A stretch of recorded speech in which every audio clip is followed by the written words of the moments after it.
Is it time for a mind shift?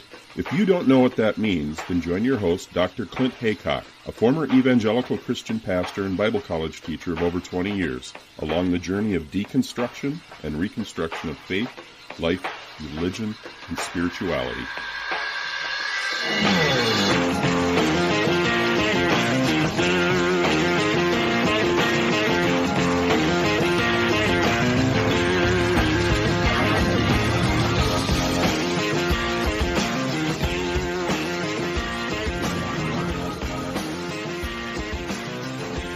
Welcome to this episode where I'm going to take a look at what would it be like to live in a theocracy. For those of you that have read A Handmaid's Tale by Margaret Atwood, you'll kind of get an understanding, or maybe you've seen the series, you'll get an understanding of what it actually would be like to live in a theocratic kingdom, a kingdom where, quote-unquote, God is the king over the land. And is that going to be something that we're really going to want to be a part of? Especially now, if you live in the United States, we're seeing an increasing sort of last gasp on the part of the Christian right, the evangelical involvement in politics and the dominionist angle of it all. They're trying to overturn Roe versus Wade. They've been working at this for decades now, and they've succeeded in states like Texas and Mississippi, which is, of course, the even more restrictive one than Texas. We're talking about the Dobbs versus Jackson Women's Health Organization. And now we're seeing some sort of a leak, at least as I'm doing this recording now, on the part of the Supreme Court indicating that they're just about to overturn the 1973 Roe versus Wade ruling legalizing abortion. And, of course, evangelicals are ecstatically happy. Of course, they're ironically unhappy about the fact that it was leaked, and they're not necessarily rejoicing just yet over the fact that it's seemingly about to be overturned by the Supreme Court. But let's take a look at this issue of, so you want to live in a theocracy, what does it mean? What does it look like? Is it a utopian world? Let's begin with a couple of quotes. Quote, everybody's going to benefit, whether they're Christians, whether they're Protestant Christians or Catholic Christians or Jews or whatever they be, everybody will benefit from having a Christian culture where Christian principles reign supreme, where people in places of leadership recognize the supremacy of God. There will be more freedom, more prosperity, more security for every law-abiding American, end quote. That was the Reverend Joseph Morecraft from a Bill Moyers interview, a series he did in 1987. And that's a really interesting one if you want to look that up, because it was all about Christian Reconstructionism. And there's an interview with R.J. Rushdoony, who is, of course, the father of Christian Reconstructionism. So you can find the transcripts on Bill Moyers' website. I don't know if the whole episode is still available, but you can see that interview with Rushdoony on YouTube. But it's certainly worth looking up the transcripts on Bill Moyers' website. That's a really fascinating insight. And I've done a lot of talking about Christian Reconstructionism and the roots of dominion theology. So look that up on Bill Moyers' site. Another quote from David Barton, a major Christian nationalist. He runs Wall Builders out of Aledo, Texas. And David Barton said, quote, in short, if God-fearing citizens are not involved at the ballot box, God-fearing leaders will not be elected, God-honoring policies will not be enacted, and the respective city, state, or nation will not be blessed by God, end quote. You can just see the dominionist and Christian nationalist angle that David Barton is pushing there. Another quote from Ralph Drollinger, who's the director of Capital Ministries. He said, quote, Scripture is replete with illustrations, examples, and commands that serve to underscore the importance of winning governmental authorities for Christ.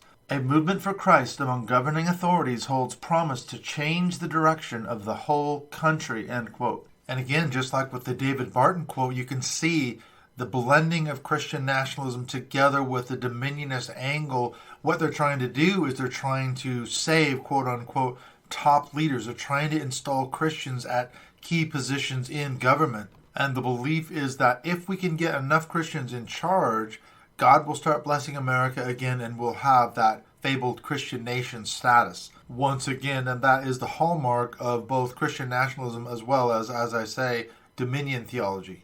And then we've got one last quote. This is from Christian Reconstructionist Gary DeMar. He's kind of a disciple of Rushdoony and Gary North, who was Rushdoony's son-in-law. He runs an outfit called American Vision. He says, quote, "We now live in a secular humanist theocracy. I want to change that to a government with God at its head," end quote. On paper, then, it would seem like a theocracy would usher in an unbelievably prosperous, healthy, and mutually beneficial utopian society. At its core, dominion theology has this sort of a rising tide lifts all boats argument to justify its agenda. They argue something like this. They say, if Christians were indeed running the world, everyone would benefit and be incredibly happy and content. And among both dominionists and now increasingly in evangelical mainstream circles, a favorite verse they love to quote is Proverbs 29:2, which says, "When the righteous rule, the people rejoice, but when a wicked man rules, the people groan." Now, in theory, it sounds like a wonderful idea, doesn't it? What could possibly be wrong with a God-ordained system of governance with laws that benefit all of humanity? Since, of course, the argument goes, they originate with their Creator, who knows what is best for everyone. It has all the makings of a utopian society, surely, rather than a dystopian one. No one wants to live in a place like the fictional Gilead from A Handmaid's Tale, surely. But as we're seeing currently, for example, on the part of the Christian rights efforts to outlaw abortions in states like Texas and Mississippi, and of course this recent so-called leak from the Supreme Court that indicates they're about to overturn Roe v. Wade, not everyone benefits from such draconian laws imposed on an entire nation. In fact, speaking of Margaret Atwood, I mentioned she wrote that dystopian novel about a fictional theocratic kingdom called Gilead in her work, The Handmaid's Tale. She recently commented in a May 2022 piece in The Atlantic about the Supreme Court's apparent decision to overturn Roe v. Wade and how America is actually beginning to resemble her dystopian theocracy of Gilead. The article is titled, "I Invented Gilead, the Supreme Court is Making It Real." She states that although she had started writing the novel in the early 1980s, she gave up several times only to finish it years later. But she remarks in the article that, quote, "Although I eventually completed this novel and called it The Handmaid's Tale, I stopped writing it several times because I considered it too far-fetched. Silly me. Theocratic dictatorships do not lie only in the distant past. There are a number of them on the planet today. What is to prevent the United States from becoming one of them?" End quote. Unfortunately, though, for those who do long to establish some form of theocracy here on earth, history is replete with examples of what happens when Christians take charge of civic society. And the picture is not a pretty one. Even before the establishment of the church, one can point to the Old Testament where, according to the text at least, and we'll just take it at face value as a narrative, there actually was a true theocratic kingdom on earth. It'll be beneficial to take a close look at the picture presented by the narrative of the Old Testament to see if the theocratic kingdom that the text speaks of there was more of a utopia or a dystopia. And then we're going to conclude by taking a look at some historical examples of theocratic kingdoms that have been attempted, they've been established here on earth. What was the result? What was the outcome? Let's first of all take a look at this Old Testament theocracy. Now, according to the biblical account, which, as I say, if you just take it at face value, simply read it as a narrative, we're not going to get into all the higher criticism and everything else. Prior to the first monarchical kingdom established under King Saul, for countless centuries, Israel's existence was defined as a theocratic kingdom. The text makes it clear that in the Old Testament, from the time that Moses led the Israelites out of Egypt right through the book of Judges, Yahweh was the king over the nation. Although human leaders were indeed delegated to carry out his orders, such as the various leaders profiled in the book of Judges, the text indicates that God alone ran the nation of Israel as its sole king. There was no human king. He established a framework of laws in the Pentateuch, the first 5 books of the Bible, by which rules Israelite society functioned as a theocracy. Although it is true that God installed human leaders, according to the text anyway, such as Moses, Joshua, and later a series of judges, they did not function as human kings like all the other nations around them. Rather, they served as arbiters of divine law and justice, ensuring that Israel upheld the terms of their covenant with God. The Mosaic Law served as the legal means or basis by which Israel maintained its covenant status. As the book of Deuteronomy, which is nothing more than a series of sermons preached by Moses to the entire nation of Israel just prior to them entering the promised land of Canaan, the book makes abundantly clear that Israel at Mount Sinai in Exodus 19 and 20 had agreed to the terms of a conditional covenant. Such were the terms of the covenant with Yahweh. Obedience brought blessing from God, while disobedience brought about an increasingly harsh series of curses and judgments on the nation.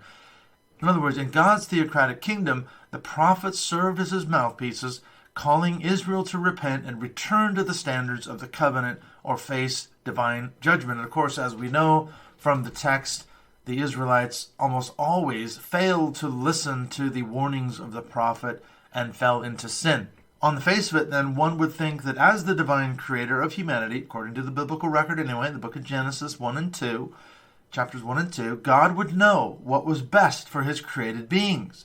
According to that line of reasoning, then, surely the Old Testament would present a picture of a utopian society in which Israel lived as an absolutely ideal system of perfect divine rule. But as even my Bible college professors were fond of pointing out, the narrative reveals the exact opposite of that. As mentioned, the Israelites' existence was defined by a conditional covenant with God, with the terms of the covenant defined by a series of incredibly restrictive laws mandated by God. Many laws, for example, involve misogynistic and anti-homosexual rules, for example, with the punishment for various offenses involving public stoning for what to us today would seem like fairly minor infractions. Even an incorrigible child could be dragged out into the public square and stoned by the community, or a homosexual or a woman who was found to have lost her virginity prior to marriage. The law also endorsed human slavery. It was perfectly legal, for example, for an Israelite to own a person from another nation captured in battle. One would think that if God were indeed a God of justice, then surely he would be against this most vile of human practices. Yet, not even Paul, in his New Testament epistles, again taking the text at face value, he doesn't take a stand against the Roman form of slavery in his day. Instead, Paul counsels again and again Christian slaves not to seek to change their situation and to joyfully submit to their masters or their slave owners as unto Christ. So reading through the Old Testament narrative history reveals that the nation of Israel constantly broke the terms of the covenant with God, falling into idolatry and heinous sins by imitating the competing pagan religions of their neighboring nations. According to the text, whenever this would happen, an increasingly angry and jealous God consistently responded to these violations of the covenant by inflicting a series of harsh punishments on his chosen people. Despite the increasing severity of these judgments, his people continue to stray from him, time and time again. So obviously, the reward and punishment system of governance instituted by God simply did not work, according to the text.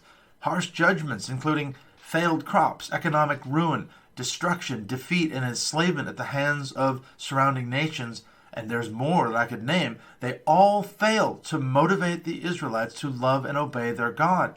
Looking at it objectively from the outside, it starts to resemble the cycle of an abusive spouse or partner raining down punishment and all manner of abuses on his or her other partner in a vain attempt to get the other person to love and obey them. Small wonder the efforts of Yahweh in the text constantly failed to win the hearts and minds of the people and cultivate a heartfelt love for their jealous, capricious, and angry ruler.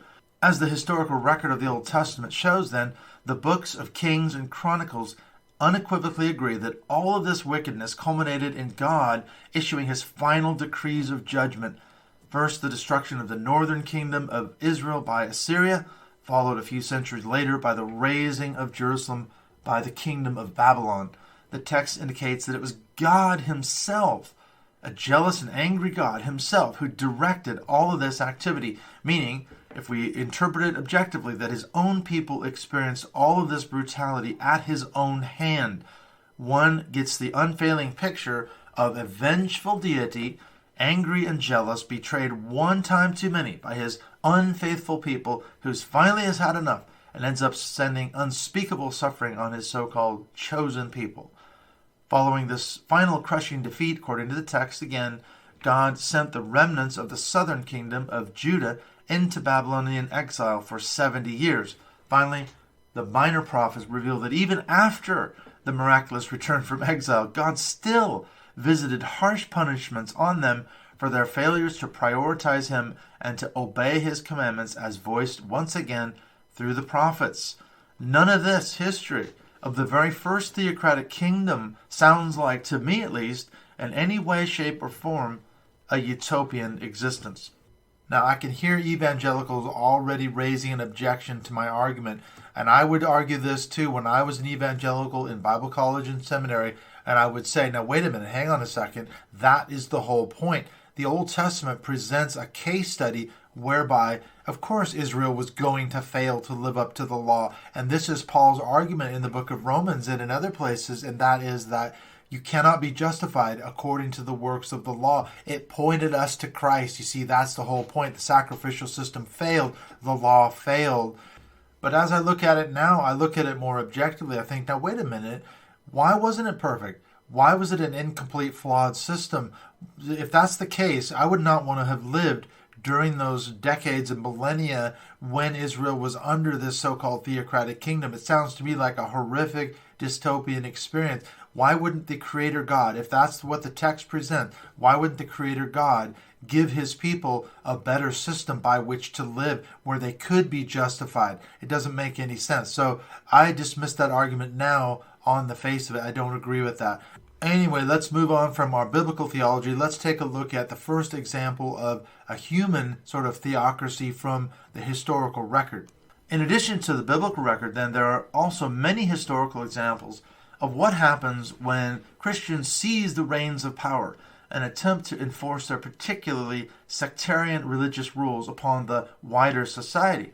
Just as the Old Testament narrative demonstrates time and time again, far from establishing a utopia, oftentimes what results is a brutal and oppressive regime designed to stamp out ruthlessly all manner of so-called sinful behavior and any opposition taking the form of so-called heresies or other false religions.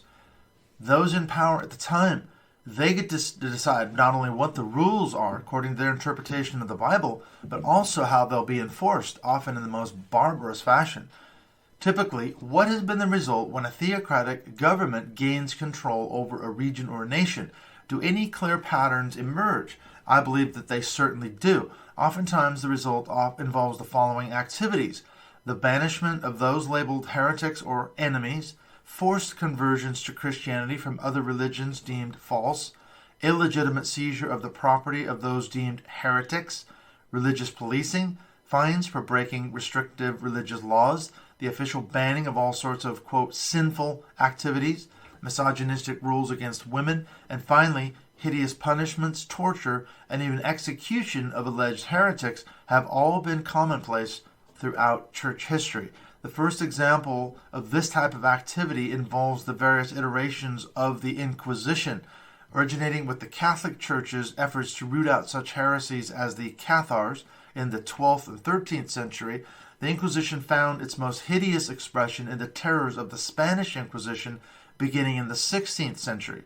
In their efforts to unify Spain, King Ferdinand and Queen Isabella decided that the Jews and Muslims, who mostly were Moors from North Africa, who had occupied much of southern Spain for generations, they needed to be dealt with in order to establish a unified Spain.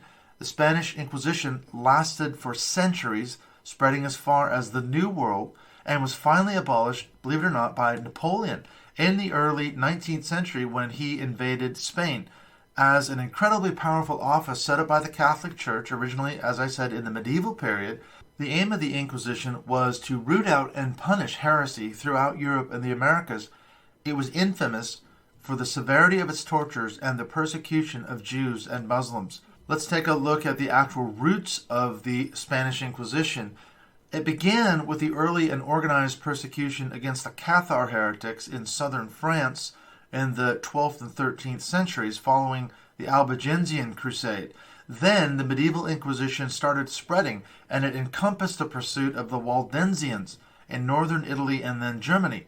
Pope Gregory charged the Franciscan and Dominican orders in 1231 with the task of running heretics to ground. Arriving in a particular city or town, the inquisitors would make their presence known and give the hapless citizens a period of time to confess their heresies freely. If they confessed, They could receive, as a sentence for their crimes, anything from a pilgrimage to a public flogging.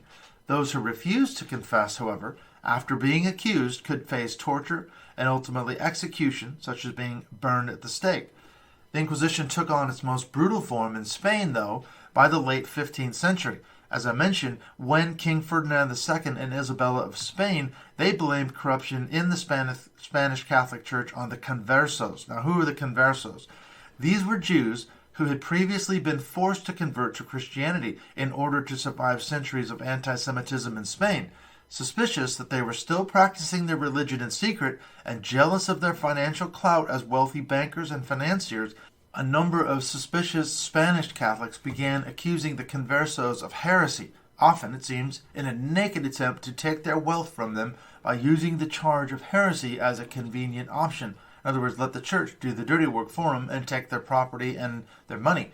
Those Jews lucky enough to avoid being sent to brutal ghettos would ultimately flee Spain, leaving all their possessions behind to be seized by the crown. This windfall was later used to fund a crusade against the Islamic Moors, who had lived peacefully for centuries alongside Christians and Jews in southern Spain. Desiring to avoid execution, those unlucky Jews who decided to stay in Spain confessed to the crime of heresy, but then were required to point out other heretic conversos. By the end of 1481, many hundreds of these denounced conversos met their fate by being tortured and ultimately burned at the stake. The Inquisition spread into places like Portugal and other parts of Europe. It ultimately would spread into the New World as Spanish forces colonized huge swathes of South America.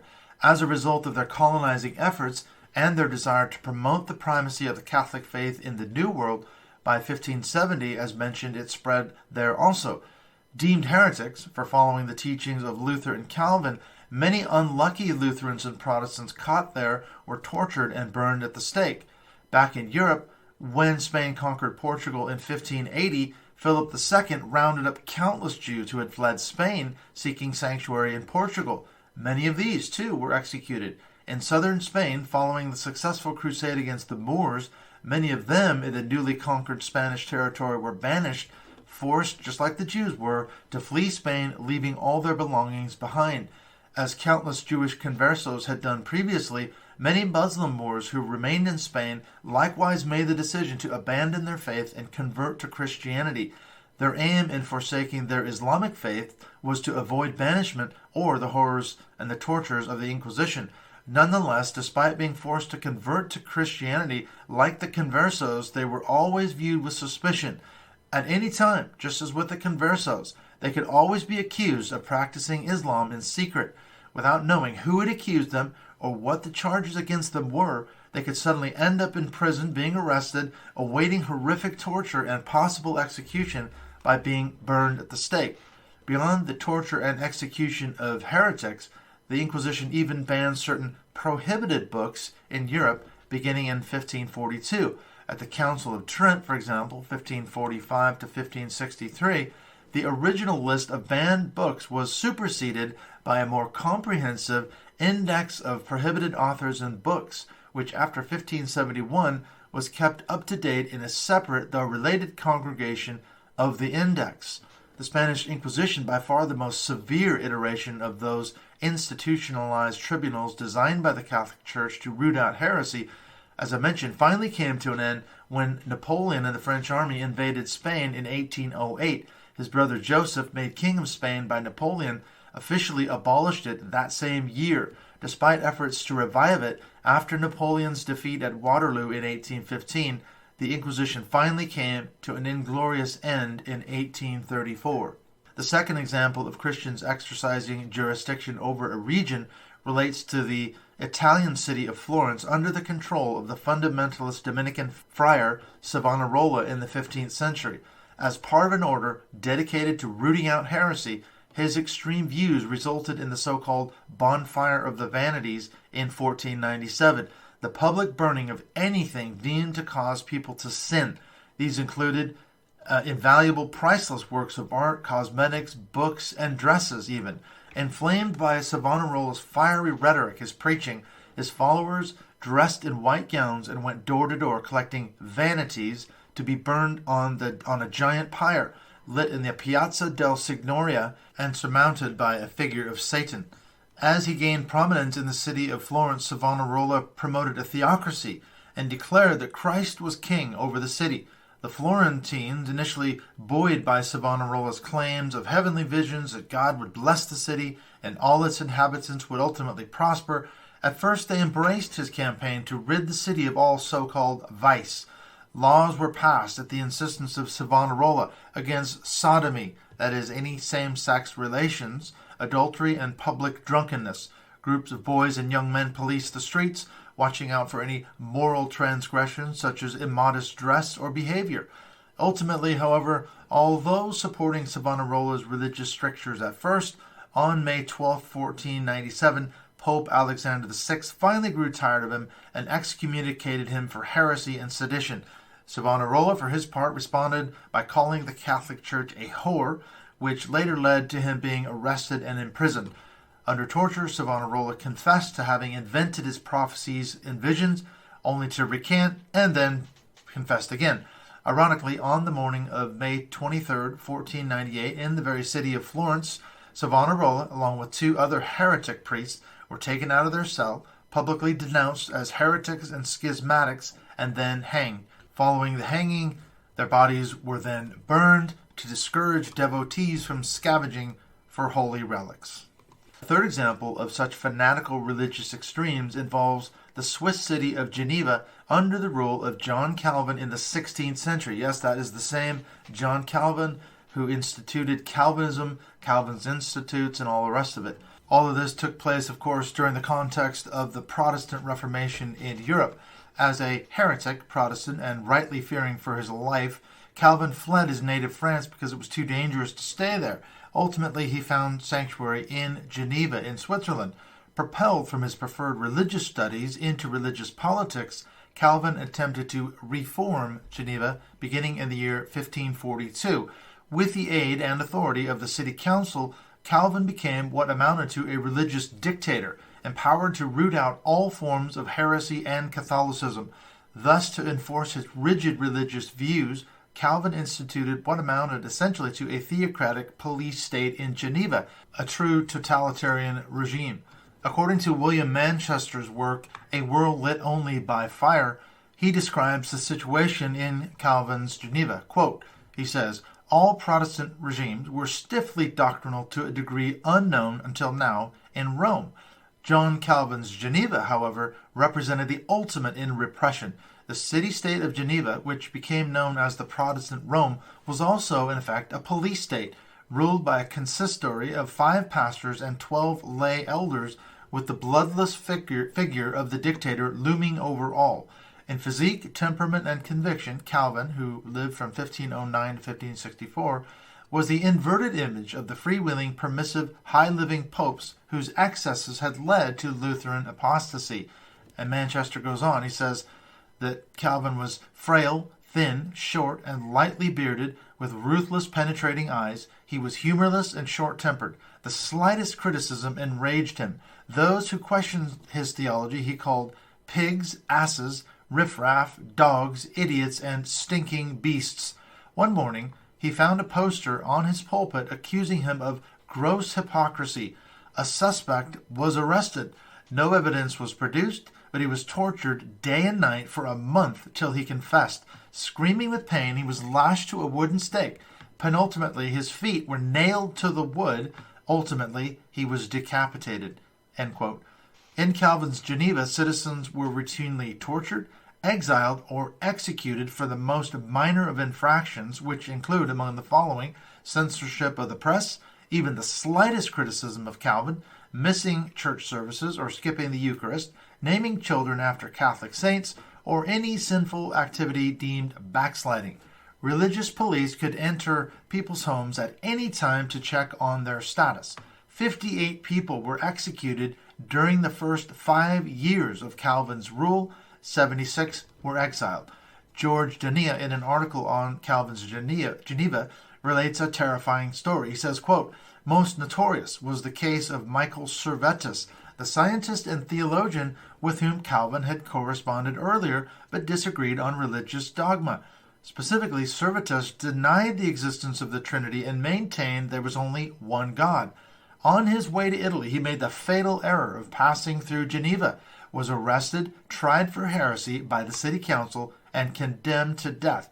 Calvin agreed with the sentence and wanted him beheaded, but the council decided to have him slowly roasted at the stake in a fire made expressly of green wood so that it would burn more slowly and prolong his agony. End quote. Life in such a theocratic city under Calvin's rule must have surely been a dystopian nightmare. Again, according to Manchester, he says, quote, but even the elite, the clergy, of course, were allowed few diversions. Calvinists worked hard because there wasn't much else they were permitted to do. Feasting was proscribed, so were dancing, singing, pictures, statues, relics, church bells, organs, altar candles, indecent or irreligious songs, staging or attending theatrical plays, wearing rouge, jewelry, lace, or immodest dress, speaking disrespectfully of your betters, extravagant entertainment, swearing, gambling, playing cards, hunting, drunkenness, naming children after anyone but figures in the Old Testament, reading immoral or irreligious books, and sexual intercourse except between partners of different genders who were married to one another. End quote. I would certainly not want to live in Calvin's Geneva. Another example of a theocratic kingdom set up in a city like Savonarola. And once again, we see the same patterns repeat.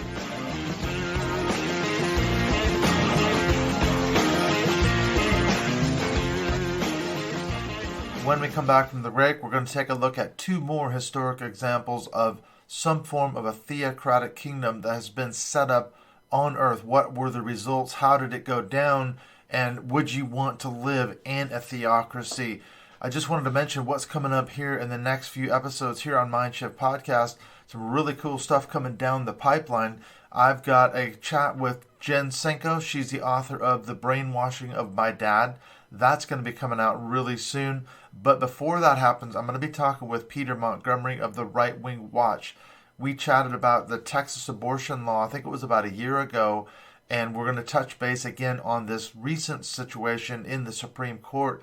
It seems like with this leak that I mentioned earlier, they're about to overturn Roe versus Wade, and so we're going to take a deep dive into who's behind it, the sort of Christian right, the dominionist angle, what have they been working on for actually decades now, installing Supreme Court justices with the Trump era and installing judges on numerous benches. They have been working hard to overturn Roe versus Wade, and it ties in, as I mentioned at the top of the show, with this issue of theocracy taking dominion as well as Christian nationalism. This is really what the agenda is of the Christian right. They believe that America was a Christian nation. It strayed from the path of righteousness, and it should become one again. And part of that means banning abortion, banning same-sex marriages, and all the rest of it. And so they're working hard, and they're succeeding. Right now, they're winning, and they're going to establish, in their view, some form of a theocratic kingdom. So I'm interested to talk to Peter about that. And then finally,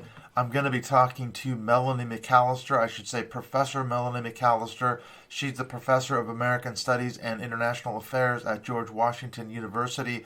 She's written a book called The Kingdom of God Has No Borders, A Global History of American Evangelical. We've been trying to get this together. We have finally booked an episode in where we're going to do a recording talking about her book, The Larger Context of American Evangelicalism, something I've done a lot of work on in the past, and we're going to take a deep dive into that. So I am also looking forward to talking to Melanie McAllister about her work. And then I wanted to mention, too, that coming up in July, my good friend Dr. Terry Daniel, she's putting on the conference on death, grief, and belief. And I've got a way for you to get a discount on that. And if you want more information, I'll put the links to the conference in the show notes. I'll show you how to get a discount. You can message me.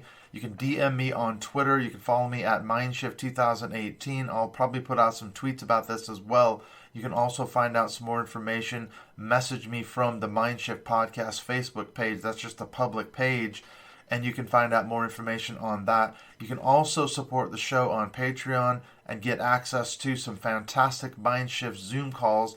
In fact, we've got one coming up at the end of this month. We've got Stephen Mather and his daughter Celine. They were just on the show a little bit ago talking about their experiences. He's an ex-Jehovah's Witness, and she never was part of it, but it's a fascinating story. So they're going to be our guests coming in at the end of May. And then in the month of June, we have got Jen Senko. She's going to be coming in. Of course, again, she's the author of The Brainwashing of My Dad. And that will be the final Mindshift Zoom call in the month of June. We're going to take a break after that for the summer and pick it back up in September. So we'll have some new guests coming in. So how can you get on those calls? How can you meet these fantastic returning guests?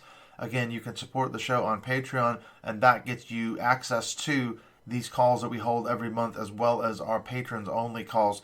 And in fact, speaking of patrons, I wanted to give a huge thank you to Alita Diggins. She is the latest supporter of the show on Patreon at the $5 a month level. So thank you, Alita, for your support. It's greatly appreciated. All right, let's get back into this conversation, looking at some historical examples of what happens when people have tried to set up some form of theocratic kingdom on earth. Has it been a utopia or dystopia? I'll leave that up to you to decide.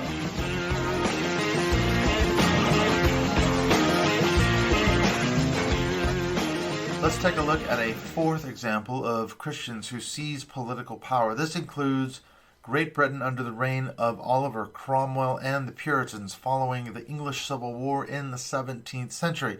Now, who was Oliver Cromwell and how did he come to power? Now, I don't want to get too much into this one because this is a really fascinating historical period for me. When we moved to Chester, England about 16, 17 years ago now, I got into the local history of the place, and there's layers and layers of history. But I got into the English Civil War that I didn't know anything about. I was absolutely fascinated by it. But to cut a very long story short, if you don't know anything about the history of it, I'll lay it out really quickly. The Civil War broke out in 1642. It went on till 1651. It was fought between the forces of Parliament, which were known popularly as the Roundheads, and the Royalist forces of King Charles I, who were popularly known as the Cavaliers. Now, there's a lot of reasons for why the war started. I don't want to get into it, but basically it had a lot to do with issues related to the governance of King Charles. He was seen as a tyrant and so forth, and there were some issues of religious freedom. Many in Parliament were Puritans, and of course Cromwell, as a member of Parliament, was also a Puritan. We might consider him today a real fundamentalist. Some would say he was an exceptionally religious man. That's one way to describe him. So during the war, Cromwell rose to prominence. He began as a subordinate during the war, but ultimately he became commander-in-chief of what was called the New Model Army.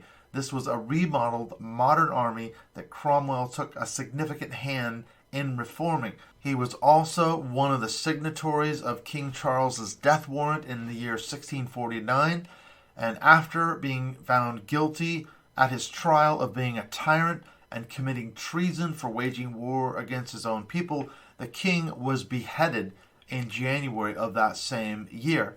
Although the king had been executed, the war was far from over. Cromwell went on to lead a parliamentary invasion of Ireland from 1649 to 1650, viewing the many Irish Catholics who had fought on the side of King Charles I as traitors and as a threat to the Commonwealth. Viewing the Catholic Church with open hostility because, in his fundamentalist view, they denied the primacy of the Bible over papal and clerical authority. They were persecuting Protestants all over Europe. Cromwell led a 9-month brutal campaign to crush any rebellion that might be lingering in Ireland.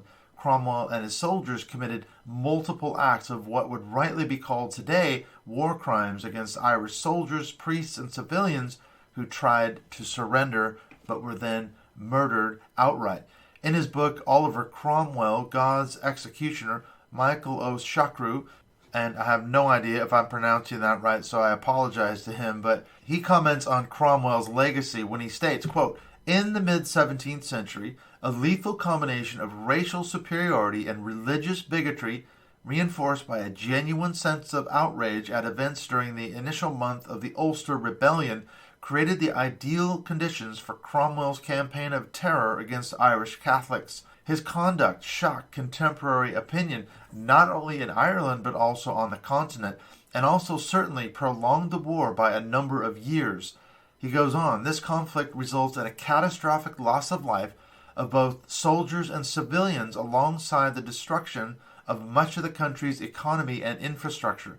As commander-in-chief of the army, the responsibilities for the excesses for the military must be laid firmly at his door, while the harsh nature of the post-war settlement also bears his personal imprint." End quote. What is the lasting legacy of Cromwell just in Ireland?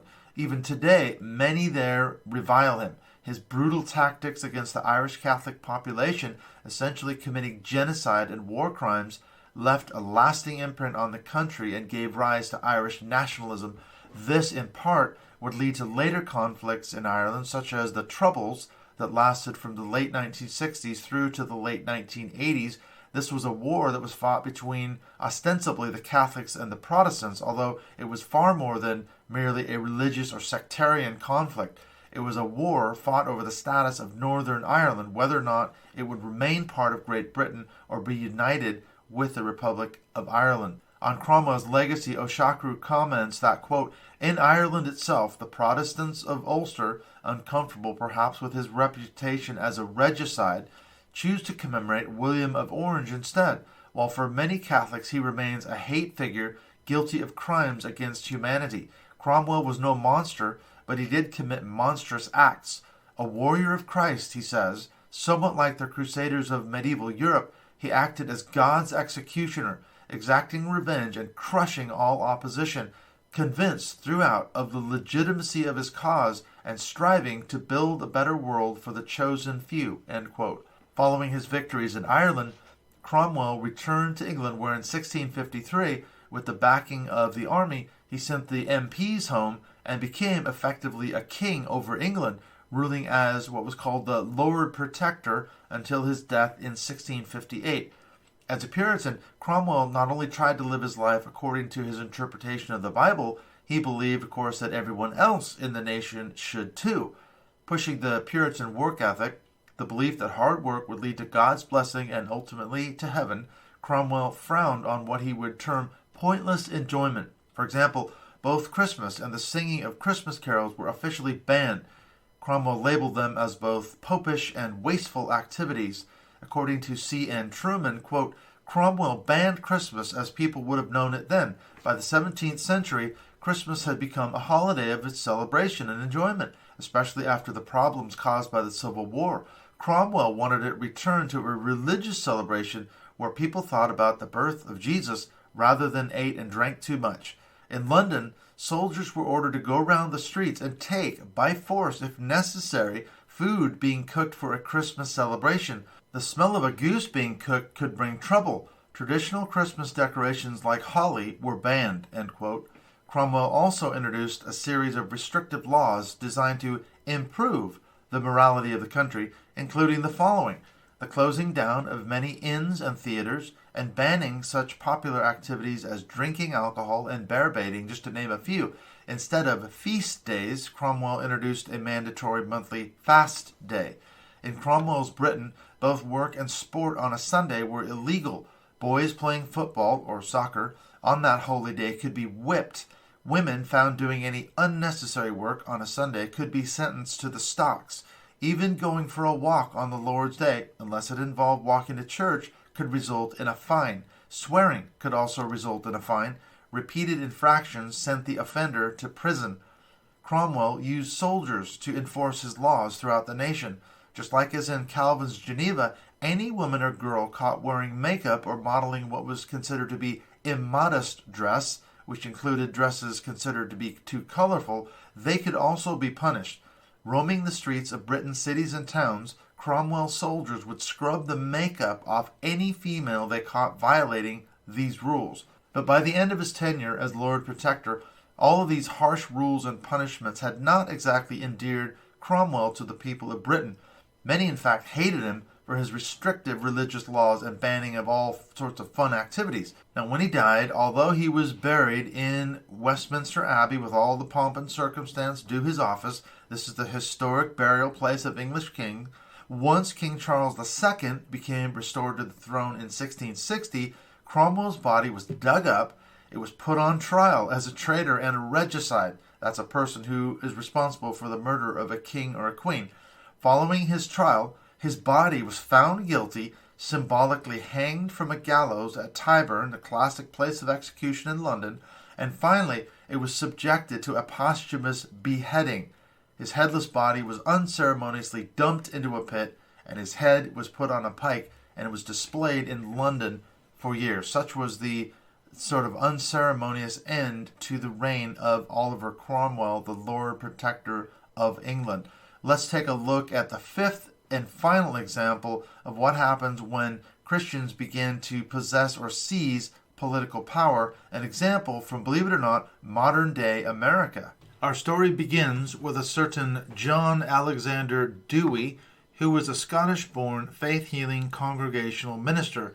Dewey emigrated to America from Australia in the late 19th century, where he had had a colorful career as a preacher, a faith healer, and evangelist. I say colorful. As a preacher, he'd attracted a large following, and by 1882, he was pastor of Sackville Street Tabernacle in Collingwood, which is a suburb of Melbourne. But ultimately, his authoritarian leadership led to a split in the church, at which point Dewey was fined and jailed for more than a month for leading unauthorized processions. Upon emigrating to the United States from Australia, or maybe he was fleeing there, who knows, he picked right up where he'd left off, first in California operating as a faith healer, and then moving to the Chicago area, where he set up shop adjacent to the World's Fair in 1893, staging large spectacles known as divine healings, made up largely of audience members drawn from the nearby fair. It turned out that his so-called healings were dubious at best.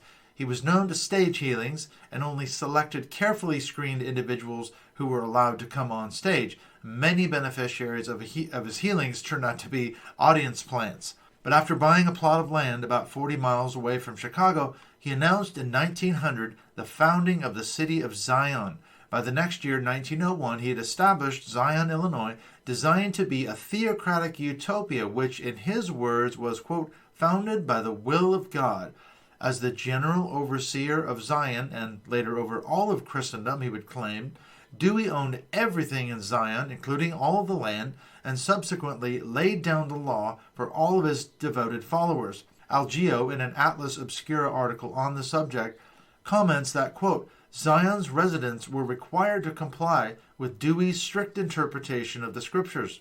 Billboards at the cross streets cautioned, one, that swearing or smoking or bad language of any sort are not allowed, one visitor noted. Also banned saloons, pork, medical practices, gambling halls, drugstores, and fraternal lodges. Zion's residents were also required to tithe 10% of their income to Dewey, end quote. During his reign over the city of Zion, Dewey leased all of the properties he owned to his congregants, offering them a 1,100-year-long contract. This practice, together with the tithes of his followers and other industry there, resulted in Dewey becoming a multi-millionaire. Now, why a 1,100-year lease, I can hear you say? In Dewey's interpretation of Scripture, he figured that it would take Christ 100 years to usher in his kingdom, which would then be followed by a 1,000-year reign. So there you arrive at the 1,100-year lease. Dewey's lucrative contract with his devoted followers came with a series of restrictive rules attached. As I mentioned, McDermott states that, quote, the leases specifically forbade gambling, dancing, swearing, spitting, theaters, circuses, the manufacture and sale of alcohol or tobacco, pork, oysters, doctors, politicians, and tan-colored shoes. The city police carried a billy club on one hip and a Bible on the other. Their helmets were adorned with a dove and the word patience, end quote. Even Sinclair Lewis, in his 1935 book, It Can't Happen Here, dryly comments on the legacy of Dewey and the theocratic Zion when he states, quote, the American Moses, Dewey, and his theocracy at Zion City, Illinois, were the only results of the direct leadership of God, as directed and encouraged by Mr. Dewey and his even more spirited successor, Mr. Voliva, were that the holy denizens were deprived of oysters and cigarettes and cursing, and died without the aid of doctors instead of with it, end quote. Unfortunately for Dewey, while he himself lived in extravagant luxury in a style that any self-respecting cult leader would envy, the entire financial structure of Zion was continually in debt. Eventually it crashed, but the unfortunate Dewey was becoming too senile to handle all of its affairs. In 1905, while recuperating from a stroke down in Mexico, Dewey was ultimately deposed as leader of Zion by his former chief, Lieutenant William Voliva. Although he tried unsuccessfully to fight the coup through litigation, he was ultimately run out of town upon his return. He would later die in exile in 1907, and the Christian Catholic Church that he had founded collapsed. Despite these setbacks, however, Zion officially remained a theocracy until 1935 under the leadership of Voliva. Following Dewey's departure, according to McDermott, the city carried on with its religiously restrictive rules. Quote, property values and income plummeted when the church collapsed, but municipal finances were kept robust through fines generated at the city line by a vigorous policing of unsuspecting motorists for offenses such as use of makeup, carrying liquor, smoking, and whistling on Sundays. End quote. Funny enough, somewhat like the ironic legacies of both Savonarola and Cromwell, the way they ended up, as we heard, Dewey was ultimately deposed and run out of Zion. The town had a kind of a spotted history after that and still remains a city today. It's got a population of about 25,000 people. There's a kind of a funny postscript to Dewey's story, though. Originally, he had designed the town logo, in his own words, quote, for the purpose of the extension of the kingdom of God upon earth, where God shall rule in every department of family, industry, commercial, educational, ecclesiastical, and political life, end quote. Sounds like he was an early advocate of the Seven Mountains Mandate Dominion theology. But Dewey's intention for a theocratic kingdom ultimately fell out of favor with the general public. According to the ChicagoHistory.org site, quote, in 1987, the Illinois chapter of American Atheists filed suit against Zion City, citing that its city seal, which contained a cross, a dove, and the phrase God reigns, was unconstitutional. In 1992, the U.S. Supreme Court upheld a lower court decision that the city seal violated the principle of separation of church and state, and that the Christian symbolism must be removed. It concludes by saying, ironically, Zion City officials succeeded in incorporating the words, in God we trust, on the new city seal because the phrase was deemed acceptable religious language in the public arena, end quote. I just thought that it was a funny postscript to the story of John Alexander Dewey and his attempted theocracy in Zion, Illinois. Well, hopefully this has been an interesting historical overview that just sets the stage, I think, for the project that I've been working on for a long time, the exploration of Dominion theology, Christian Reconstructionism, and the many iterations of Dominion theology, such as the Seven Mountains Mandate, the New Apostolic Reformation, and so forth. When examining that material, you've got to ask yourself this question: should Christians truly be in charge of society? What happens when they are allowed to run things?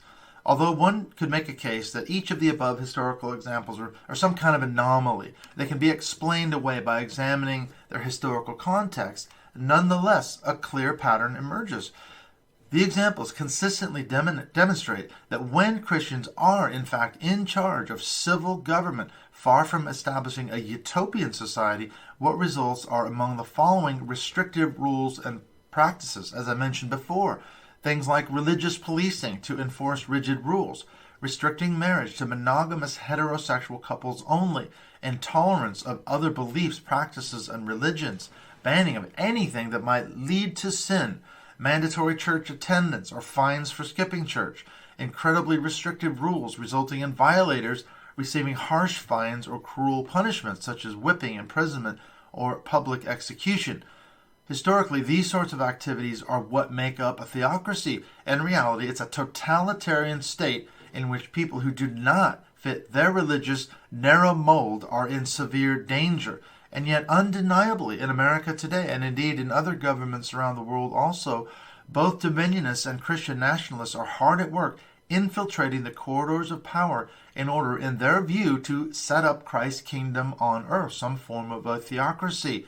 As I mentioned, a great many religious right in America, evangelical and dominionist organizations exist to facilitate the infiltration of American government by Christians. And the most recent example was the Trump era. Now, not long after winning office as an outgrowth of the evangelical support for his candidacy in 2016, President Donald Trump created what was called the Evangelical Advisory Board, the EAB. This board, made up of a number of influential dominionist, charismatic, and evangelical religious right leaders, gave them unprecedented access to the president.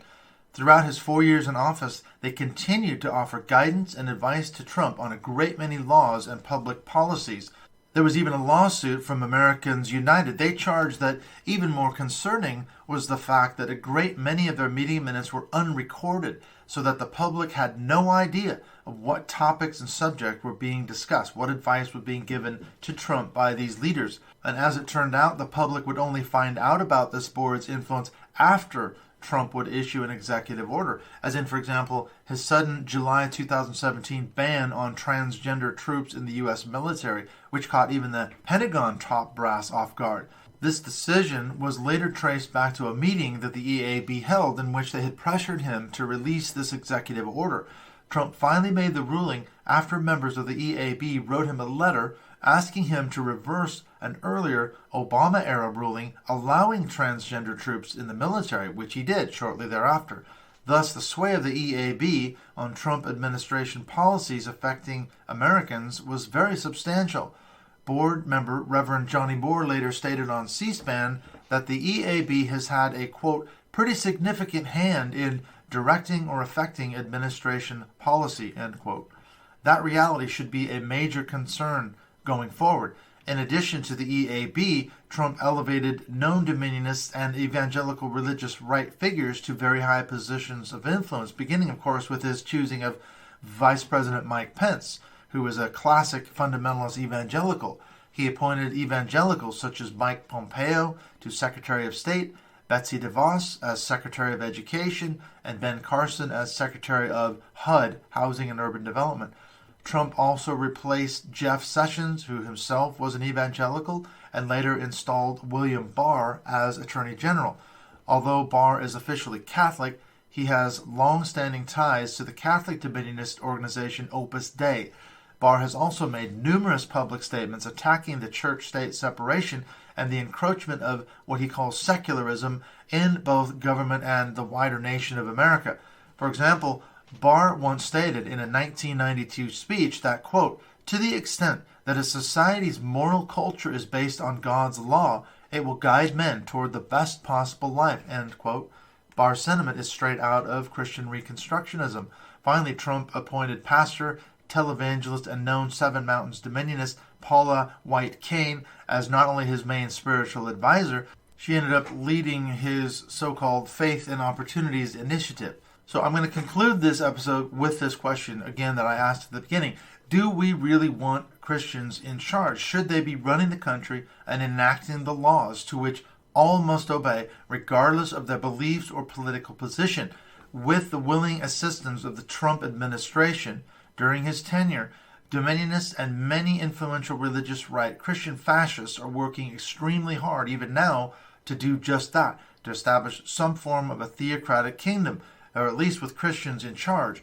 Even though Trump is no longer in office, of course, the unprecedented appointment of 3 conservative Supreme Court justices during his presidency, Gorsuch, Kavanaugh, and Barrett, is now apparently paying dividends for all the evangelicals who so rabidly supported him in their efforts to overturn Roe v. Wade. They're also seeking to turn America back into the fabled Christian nation status they so firmly believed that it was. They're working overtime to make it one again. Going back, though, to that piece in The Atlantic by Margaret Atwood, the author of The Handmaid's Tale, she reminds us that former historical examples of theocracies on earth have not ended well, and that the upcoming Supreme Court overturning of Roe v. Wade has chilling implications when you begin to spin them out.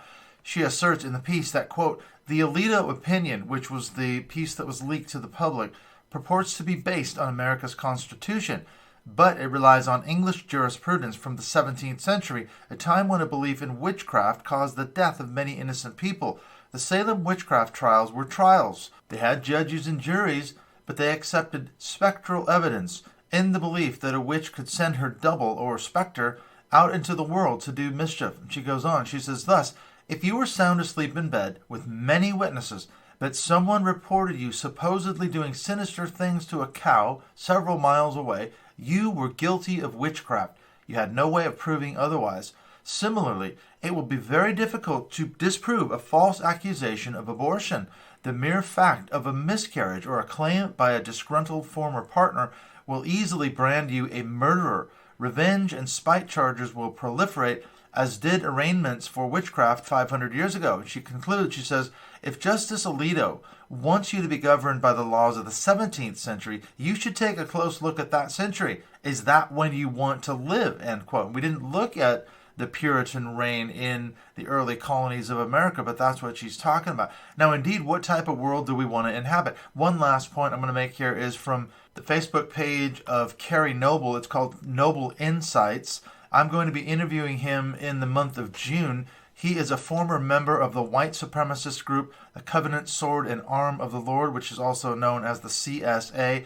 They were a far-right militant organization dedicated to Christian identity and survivalism. As a former member who actually served time in prison for his involvement in this militant group, Kerry has a unique insight into the mindset of Christian dominion.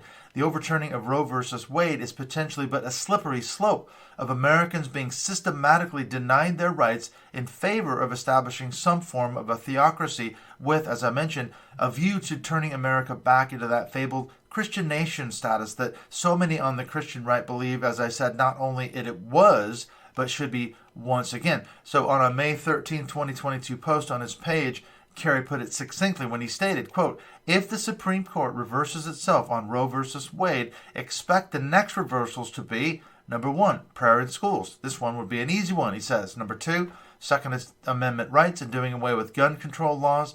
Number 3, same-sex marriage and LGBTQ rights.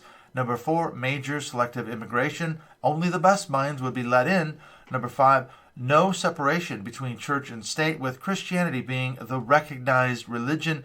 And he says also, number 6, bring back segregation as the start of ending civil rights. Now he goes on, he says, these are the 6 easy ones. Then the court would be more aggressive in going back to 1776 if the right has its way.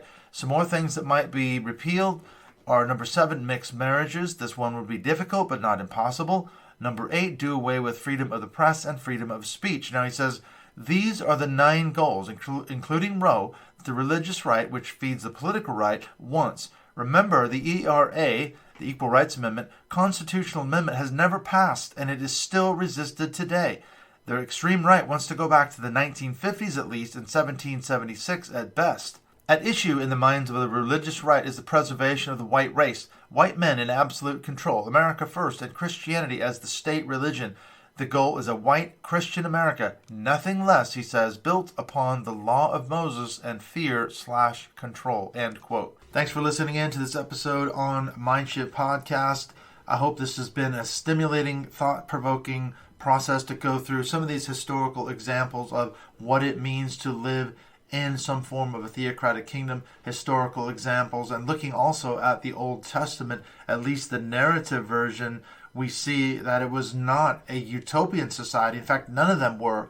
They were far more dystopian. And I, for one, do not want to live in any kind of a theocratic kingdom, whether it's Christian, Muslim, any sort of religious theocratic kingdom. No, thank you. Count me out. If you want to contact me, give me your thoughts, comments, questions, you can always follow me on Twitter at Mindshift2018.